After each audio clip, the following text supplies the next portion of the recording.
Chikaru Milaza zarefa we Namtika ta arite Azana sasen, azana salu Timula nyuvatang on le fitabaku Eke kufati meti misera mafiat Lefa matukisa namtika mandama Kasama na sanoya Nanagina kufuk si seku Letuka ketanta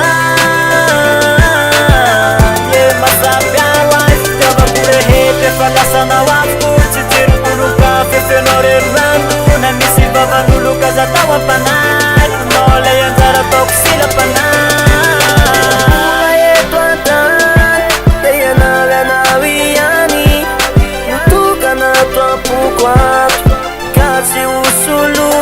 Pasukisya no pasasipatya izani Rayofon katakuntani Saksiya no tuka kumaraksay Sipatya mretukune kwa mafasama nai Kasanoya Nanagina kufuk si seku Letuka ketanta Ye masabyawa Tabakure hete falasama wafu Chitiru unuka fefenore randu Namisi baba nuluka zatawa panay Nole yanzara toksila panay Hamno unfuk sensai Yu matkisa famaraksaya no chupakyu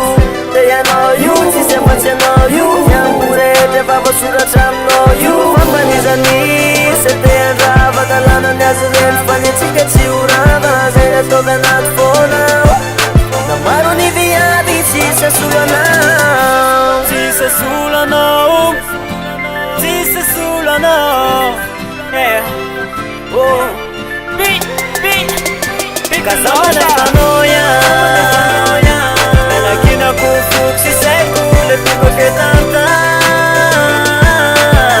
Ye masabyawa Tabakure hete falasama wafu Chitiru unuka fefenore randu Namisi baba nuluka zatawa panay Nole yanzara toksila panay Kasana sanoya Nanagina kufuk si seku Letuka ketanta